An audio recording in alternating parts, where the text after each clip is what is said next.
Hello friends, people management MBA second ಸೆಮಿಸ್ಟ್ರದ್ದು okay.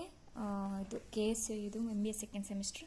ಇದರೊಳಗೆ unit 10 types of training ಅಂತ last ವೀಡಿಯೋದಲ್ಲಿ ಹೇಳಿದ್ದೀನಿ ಹೇಳೋಣ ಅಂತ. So types of training is important. ಇದರೊಳಗೆ ಯಾವುದೇ ಬರುತ್ತೆ, orientation or induction training, job training, apprenticeship training, internship training, refresher training, training for promotion. Okay, first of all oriented or induction training ಇದು individual ಆಗು ಕೇಳ್ತಾರೆ, 2-3 ಮಾರ್ಕ್ಸಿಗೆ ಕೇಳ್ತಾರೆ. ಓಕೆ, ಇದರೊಳಗೆ ಏನಾಗುತ್ತೆ, new employees ಏನು ಬಂದಿರ್ತಾರೆ ಅವರಿಗೆ ಆರ್ಗನೈಸೇಷನ್ದು ರೂಲ್ಸು ರೆಗ್ಯುಲೇಷನ್ಸು ಹೇಳೋಕ್ಕೆ ಮತ್ತು ಆರ್ಗನೈಸೇಷನ್ ಬಗ್ಗೆ ಫೆಮಿಲರೈಸ್ ಮಾಡೋಕ್ಕೆ, ಅವ್ರಿಗೆ ಏನೇನಿದೆ ಆರ್ಗನೈಸೇಷನ್ ಅಂದರೆ ಏನು, ಓಕೆ ಅದ್ರ ರೂಲ್ಸ್ ಆ್ಯಂಡ್ ರೆಗ್ಯುಲೇಷನ್ಸ್ ಏನು, ವರ್ಕಿಂಗ್ ಕಂಡೀಷನ್ಸ್ ಹೇಗಿದೆ, ಇಂಟ್ರೊಡಕ್ಷನು, ಒಂದು ಕಂಪ್ನಿದು ಇಂಟ್ರೊಡಕ್ಷನ್ ಕೊಡೋದು. Okay, that is the orientation or induction training. Job training ಅಂದರೆ ರೆಗ್ಯುಲರ್ ಟ್ರೈನಿಂಗ್ ಇರುತ್ತೆ, ಏನು ಜಾಬ್ ಇರುತ್ತೆ ಅದ್ರ ರಿಲೇಟೆಡ್ ಇರುತ್ತೆ. ಓಕೆ, ಆರ್ಗನೈಸೇಷನ್ಗೆ ಜಾಯ್ನ್ ಆಗ್ತಿರ್ತಾರೆ, ಅದಕ್ಕೆ ಸಂಬಂಧಪಟ್ಟ ಹಾಗೆ ಪರ್ಫಾರ್ಮೆನ್ಸ್ ಮಾಡೋಕ್ಕೋಸ್ಕರ ಮಷಿನ್ಸ್ ಬಗ್ಗೆ ಆಗಿರ್ಬೋದು, ಪ್ರೊಡಕ್ಷನ್ ಬಗ್ಗೆ ಆಗಿರ್ಬೋದು, ಅದ್ರ ಬಗ್ಗೆ ಎಲ್ಲ ಇನ್ಫಾರ್ಮೇಷನ್ ಕೊಡೋದು. ದೆನ್ ಅಪ್ರೆಂಟಿಸ್ಶಿಪ್ ಟ್ರೈನಿಂಗ್ ಅಂದರೆ ಇದು ನಾವು ಹೇಗೆ ಇಂಟರ್ನ್ ತೊಗೊತೀವೋ, ಫಾರ್ ಎಕ್ಸಾಂಪಲ್ ಇದಕ್ಕೆ ಸ್ಯಾಲ್ರಿ ಜಾಸ್ತಿ ಇರಲ್ಲ, ಜಸ್ಟ್ ಫಾರ್ ಫೈನಾನ್ಷಿಯಲ್ ಸಪೋರ್ಟ್ಗೋಸ್ಕರ ಇದು ಮಾಡ್ತಿರ್ತಾರೆ, ಬಟ್ ಇದರಲ್ಲಿ ನಾಲೆಜ್ ಮತ್ತು ಸ್ಕಿಲ್ಸ್ ಗೇನ್ ಮಾಡೋಕ್ಕೆ ಅನುಕೂಲ ಆಗುತ್ತೆ. ಓಕೆ, ಆನ್ ದಿ ಜಾಬ್ ಟ್ರೈನಿಂಗೇ ಇರುತ್ತೆ, ವಿತ್ ಎಕ್ಸ್ಪೀರಿಯನ್ಸ್ ಕೂಡ ಸಿಗ್ತಾ ಇರುತ್ತೆ. ಇದು ವೇಜಸ್ ಕೊಡ್ತಾರೆ, ಅರ್ನ್ ವೈಲ್ ಯು ಲರ್ನ್ ಅನ್ನೋ ಕಾನ್ಸೆಪ್ಟ್ ಹೆಂಗೆ ಯೂಸ್ ಮಾಡ್ತೀವೋ ಆ ಥರ ನಾವು ಅಲ್ಲಿ ಸ್ಯಾಲ್ರಿಗೋಸ್ಕರ ಮಾಡ್ತಾ ಇರಲ್ಲ, ಸ್ಕಿಲ್ಲು ಮತ್ತು ನಾಲೆಜನ್ನು ಗೇನ್ ಮಾಡೋಕ್ಕೋಸ್ಕರ ಮಾಡ್ತೀವಿ. That is apprenticeship training. ಇದರಿಂದ ಏನಾಗುತ್ತೆ, ಅವ್ರಿಗೆ ಚೀಪ್ ಲೇಬರ್ ಸಿಗುತ್ತೆ. ಈ ಥರ ಮಾಡಿದ್ರೆ ಕಾರ್ಪೊರೇಟಿಗೆ ಏನಾಗುತ್ತೆ, ಚೀಪ್ ಲೇಬರ್ ಸಿಗುತ್ತೆ. ಓಕೆ, ಇಂಟರ್ನ್ಶಿಪ್ ಟ್ರೈನಿಂಗ್ ಅಂದರೆ internship training for practical knowledge to the students. ಈಗ ನಾವು ಸ್ಟೂಡೆಂಟ್ಸ್ ಏನಾದರೂ ಮಾಡ್ತಿದ್ದೀವಿ, MBಗೆ ಲಾಸ್ಟ್ ಫೈನಲ್ ಇಯರ್ಗೆ ನಾವು ಒಂದು ಪ್ರಾಜೆಕ್ಟ್ ಮಾಡೋದಿರುತ್ತೆ. ಸೊ ನಾವು ಯಾವುದಾದ್ರೂ ಕಂಪ್ನಿಯಲ್ಲಿ ಇಂಟರ್ನ್ಶಿಪ್ ಮಾಡಬೇಕಾಗುತ್ತೆ. So internship practical knowledge to its students. Okay, vocational or professional ಇನ್ಸ್ಟಿಟ್ಯೂಷನ್ಸ್ಗೆ ಹೋಗ್ಬಿಟ್ಟು ನಾವು ಪ್ರಾಕ್ಟಿಕಲ್ ನಾಲೆಜ್ ತೊಗೋತೀವಿ. ಇಲ್ಲೂ ಕೂಡ ಕೆಲವೊಬ್ಬರು ಸ್ಟೈಫಂಡ್ ಕೊಡ್ತಾರೆ ಸರ್, ಬೇಸಿಕ್ಕಾಗಿ ಸ್ಟೈಫಂಡನ್ನು ಕೊಡ್ತಾರೆ. ಓಕೆ, ದೆನ್ ರಿಫ್ರೆಷರ್ ಟ್ರೈನಿಂಗ್ ಅಂದರೆ ಓಲ್ಡ್ ಎಂಪ್ಲಾಯೀಸ್ ಇರ್ತಾರೆ, ಅವರಿಗೆ ಹೊಸ ಟೆಕ್ನಾಲಜಿ ಆಗಿರ್ಬೋದು, ಹೊಸ ಮಷಿನ್ಸ್ ಬಗ್ಗೆ ಆಗಿರ್ಬೋದು, ಅಥವಾ ವರ್ಕರ್ಸ್ ಟ್ರೈನಿಂಗ್ ರಿಕ್ವೈರ್ಮೆಂಟ್ ಇದೆ, ಅವರಿಗೆ ಹಳೆದೆಲ್ಲ ಮರ್ತೋಗಿದೆ ಟ್ರೈನಿಂಗು ಅಂತಂದರೆ ಮತ್ತೆ ವಾಪಸ್ ಕೊಡೋದಕ್ಕೆ ರಿಫ್ರೆಷರ್ ಟ್ರೈನಿಂಗ್ ಅಂತ ಹೇಳ್ತಾರೆ. Okay, latest method of performing their jobs. Fine. Next training for the promotion. ಪ್ರಮೋಷನ್ಗೆ ಏನಾದ್ರು ಬೇಕಿತ್ತಂದರೆ ಅಪ್ಗ್ರೇಡ್ ಮಾಡೋಕ್ಕೋಸ್ಕರ sufficient training to learn new skills to perform is new ಡ್ಯೂಟೀಸ್ಗೋಸ್ಕರ ಟ್ರೈನಿಂಗ್ ಕೊಡೋದನ್ನು ಟ್ರೈನಿಂಗ್ ಫಾರ್ ಪ್ರಮೋಷನ್ ಅಂತ ಹೇಳ್ತೀವಿ. ಸೊ ಟೈಪ್ಸ್ ಆಫ್ ಟ್ರೈನಿಂಗಲ್ಲಿ ಯಾವ್ದು ಬರುತ್ತೆ, orientation or induction training, okay, apprenticeship training, internship training, refresher training and training for promotion. Okay,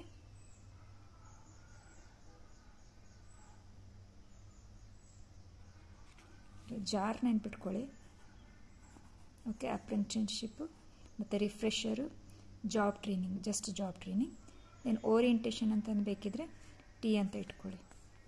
okay, T ಅಂತ ಇಟ್ಕೊಳ್ಳಿ. So T for training for promotion. Okay, next internship training ಮತ್ತು induction training, right. So ಎಲ್ಲದೂ ಕೂಡ include ಆಗುತ್ತೆ.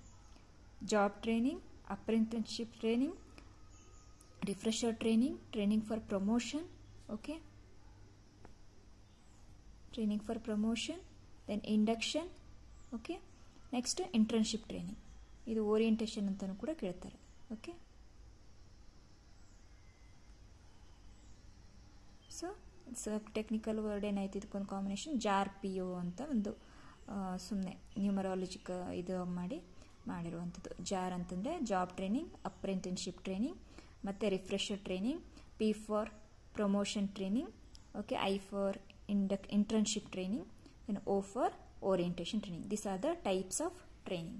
Okay, next methods of training. Methods of ಟ್ರೈನಿಂಗಲ್ಲಿ 3 ಬರುತ್ತೆ, on the job training, vestibule training, off the job training. Okay, ಇದನ್ನು ಹೇಗೆ ಮಾಡ್ತಾರೆ ಮತ್ತು ಇದರ ಸ್ಟೆಪ್ಸ್ ಇದೆ. ಆನ್ ದಿ ಜಾಬ್ ಟ್ರೈನಿಂಗಲ್ಲಿ ಏನು ಮಾಡ್ತಾರೆ, ಕೋಚಿಂಗ್ ಕೊಡ್ತಾರೆ, understudy, position rotation. Okay, vestibule ಟ್ರೈನಿಂಗಲ್ಲಿ direct adapted to the environment ಹೇಗೆ ಬೇಕು ಹಾಗೆ at the place of the work.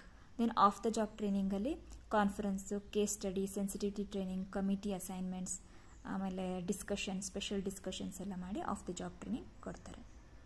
Okay, then on the job ಟ್ರೈನಿಂಗಲ್ಲಿ most effective method of training. On the job training is the most effective one. Fine. Then on the job ಟ್ರೈನಿಂಗಲ್ಲಿ ಏನು ಮಾಡ್ತಾರೆ ಅಂತಂದರೆ, ಇದರೊಳಗೆ immediate supervisor ಏನಿರ್ತಾರೆ ಅವ್ರ ಅಂಡರಲ್ಲಿ learning by doing, ಅವ್ರ ಅಂಡರಲ್ಲಿ training ಕೊಡೋದು. Supervisors ಏನು ಮಾಡ್ತಾರೆ ಇಲ್ಲಿ ಇಂಪಾರ್ಟೆಂಟ್ ಏನಂದರೆ immediate supervisor going to give the training, that is learning by doing. On the job training ಏನು ಮಾಡುತ್ತೆ ಇಲ್ಲಿ ಸ್ಕಿಲ್ಸ್ ಮತ್ತು ಹೊಸ ಸ್ಕಿಲ್ಸ್ ಶಾರ್ಟ್ ಪೀರಿಯಡ್ ಆಫ್ ಟೈಮಲ್ಲಿ ಎಲ್ಲದನ್ನು ಕಲ್ತ್ಕೊಳ್ಳೋಕೆ ಅನುಕೂಲ ಆಗುತ್ತೆ. ಯಾಕಂದ್ರೆ ಸೂಪರ್ವೈಸರ್ಗೆ ಆಲ್ರೆಡಿ ಗೊತ್ತಿರುತ್ತೆ is going to train you. Okay, ಮೋಟಿವೇಶನ್ಗೆ ಹೆಲ್ಪ್ ಆಗುತ್ತೆ, ವರ್ಕ್ ಎನ್ವೈರ್ಮೆಂಟಿಗೆ ಅಡ್ಜಸ್ಟ್ ಆಗೋಕ್ಕೆ, ಮತ್ತು ಚೀಪರ್ ಆಗುತ್ತೆ, ಲೆಸ್ ಟೈಮಲ್ಲಿ ಕೂಡ ಹೇಳ್ಕೊಡ್ಬೋದು. ಓಕೆ, ಸೂಪರ್ವೈಸರ್ ಮತ್ತು ಸಬಾರ್ಡಿನೇಟ್ಸ್ ರಿಲೇಷನ್ಶಿಪ್ ಕೂಡ ಚೆನ್ನಾಗಾಗುತ್ತೆ. ಇದರೊಳಗೆ ಏನಿದೆ ಇಲ್ಲಿ 3 ಟೈಪ್ಸ್ ಆಫ್ ಇದೆ, like coaching, understudy, position rotation. Okay, ಈಗ ಇದರೊಳಗೆ ಅಂಡರ್ ಸ್ಟಡಿಯಲ್ಲಿ ಕೋಚಿಂಗಲ್ಲಿ ಏನು ಬರುತ್ತೆ, job knowledge and skills learning by doing.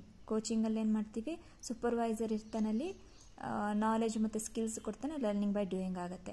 Under ಸ್ಟಡೀಲಿ ಏನಾಗುತ್ತೆ, ಆ್ಯಕ್ಚುಲಿ ಸೂಪರ್ವೈಸರ್ಸ್ ಪ್ರಮೋಷನ್ ಆಗ್ತಿರುತ್ತೆ, ಅಥವಾ ಅದು ಯಾರಿಗಾದರೂ ಆ ಥರ ಹಾರಿಜಾಂಟಲ್ ಇದರೊಳಗೆ ಯಾರಿಗಾದರೂ ಡೆತ್ ಆಗಿದ್ದರೆ, ಅಥವಾ ಅವರು ಟ್ರಾನ್ಸ್ಫರ್ ಆಗ್ತಾಯಿದ್ರೆ, ಪ್ರಮೋಷನ್ ಆಗ್ತಾಯಿದ್ರೆ, ಆ ಥರ ವೇಕೆನ್ಸಿನ ಫಿಲ್ ಮಾಡೋಕ್ಕೋಸ್ಕರ ಅಂಡರ್ ಸ್ಟಡಿ ಮಾಡ್ತಾರೆ. ಅಂದರೆ ಕೆಲವೊಂದು ಸೂಪರ್ವೈಸರ್ ಕೆಳಗಡೆ ಸಬಾರ್ಡಿನೇಟ್ಸ್ ಇರ್ತಾರೆ, ನೆಕ್ಸ್ಟ್ ಸೂಪರ್ವೈಸರ್ನ ಪ್ರಮೋಷನ್ ಮಾಡ್ತಾರೆ, ಈ ಸಬಾರ್ಡಿನೇಟ್ಸ್ನ ಪ್ರಮೋಟ್ ಮಾಡ್ತಾರೆ.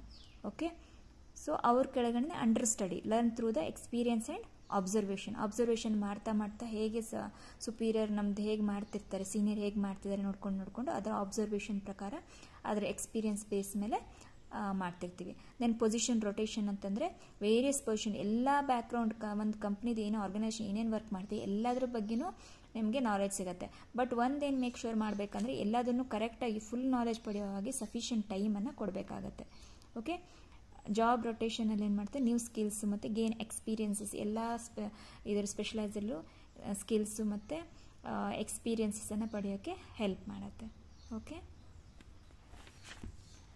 Then importance of the job training, law of readiness, law of exercise, law of effect, ಇವೆಲ್ಲ ಕೂಡ ಹೆಲ್ಪ್ ಆಗುತ್ತೆ. ಹೇಗೆ strongly motivating the trainee to the learn, ಅವ್ರಿಗೆ ಮೋಟಿವೇಶನ್ ಸಿಗುತ್ತೆ, ನಾಲೆಜ್ ಮತ್ತು ಸ್ಕಿಲ್ಸ್ ಸಿಗುತ್ತೆ. ಓಕೆ, ಶಾರ್ಟ್ ಟೈಮಲ್ಲಿ ಆಗುತ್ತೆ ಆನ್ ದಿ ಜಾಬ್ ಟ್ರೈನಿಂಗಲ್ಲಿ. ಮತ್ತು ಆ್ಯಕ್ಚುಲಿ ಇಕ್ವಿಪ್ಮೆಂಟ್ ಆ್ಯಕ್ಚುಲಿ ಎನ್ವೈರ್ಮೆಂಟಲ್ಲಿ ಇರೋದ್ರಿಂದ ಜಾಸ್ತಿ ಎಕ್ಸ್ಪೀರಿಯನ್ಸ್ ಇನ್ನೂ ಚೆನ್ನಾಗಾಗುತ್ತೆ. ರಿಲೇಟಿವ್ಲಿ ಚೀಪರ್ ಮತ್ತು ಲೆಸ್ ಟೈಮ್ ಕನ್ಸ್ಯೂಮಿಂಗ್, ಟೈಮು ತುಂಬ ಕಡಿಮೆ ಸಾಕಾಗುತ್ತೆ. ಓಕೆ,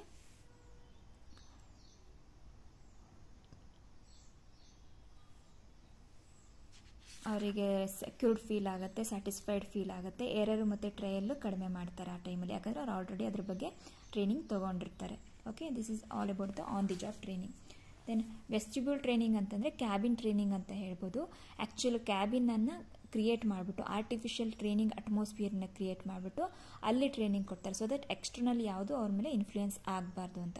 ಓಕೆ, ಇನಿಷಿಯಲ್ ನರ್ವಸ್ನೆಸ್ ಇರುತ್ತೆ, ಅದು ಹೋಗುತ್ತೆ, ರಿಲೇಟಿವ್ಲಿ ಎಕ್ಸ್ಪೆನ್ಸಿವ್ ಆಗುತ್ತೆ. ಬಟ್ ಎಕ್ಸ್ಪರ್ಟ್ ಮತ್ತು ಸ್ಪೆಷಲ್ ಇನ್ಸ್ಟ್ರಕ್ಟರ್ಸ್ ಇರ್ತಾರೆ, ಇದರಲ್ಲಿ ನಿಮ್ಮ ಸುಪೀರಿಯರ್ಸ್ ಇರಲ್ಲ. ಓಕೆ, ಇಲ್ಲಿ ಸ್ಪೆಷಲ್ ಎಕ್ಸ್ಪರ್ಟ್ಸ್ ಮತ್ತು ಸ್ಪೆಷಲಿಸ್ಟ್ ಇನ್ಸ್ಟ್ರಕ್ಟರ್ಸ್ ಇರ್ತಾರೆ, ಅವರು ಆರ್ಟಿಫಿಷಿಯಲ್ ಟ್ರೈನಿಂಗ್ ಅಟ್ಮಾಸ್ಫಿಯರನ್ನು ರೆಡಿ ಮಾಡಿಕೊಂಡು ಟ್ರೈನಿಂಗ್ ಕೊಡ್ತಾ ಇರ್ತಾರೆ. So create working condition, general type ಇರುತ್ತೆ, ಸ್ಪೆಷಲ್ ಎಂಡೋವರ್ ಇರುತ್ತೆ. ಓಕೆ, ಕ್ಲರ್ಕ್ಸ್ಗೆ, ಮಷಿನ್ ಆಪ್ರೇಟರ್ಸ್ಗೆ, ಟೈಪಿಸ್ಟ್ಗೆಲ್ಲ ಇದನ್ನು ಯೂಸ್ ಮಾಡ್ತಾರೆ. Emphasis trends on being learning rather than production, ಅಂದರೆ ಇಲ್ಲಿ ಪ್ರೊಡಕ್ಷನ್ ಏನೋ ಮಾಡೋದು ಬೇಡ, ಜಸ್ಟ್ ಫಸ್ಟ್ ಲರ್ನಿಂಗ್ ಮಾಡ್ಕೊಳ್ಳಿ, ಆಮೇಲೆ ಉಳಿದಿದ್ದು ಮಾಡ್ಬೋದು ಅನ್ನೋ ಥರ. It's kind of a cabin training. Okay, next of the job training specialised sophisticated equipment ಇರುತ್ತೆ. ಸೊ ಇದರೊಳಗೆ ಏನು ಮಾಡ್ತಾರೆ, ಅವೇ ಫ್ರಮ್ ದ ವರ್ಕ್ ಪ್ಲೇಸಲ್ಲಿ ಇದೆಲ್ಲ ಇದು ಅವೇ ಫ್ರಮ್ ದ ವರ್ಕ್ ಪ್ಲೇಸಲ್ಲಿ ನಿಮಗೆ ಡಿಸ್ಕಷನ್ಸ್ ಇರ್ಬೋದು. ಓಕೆ,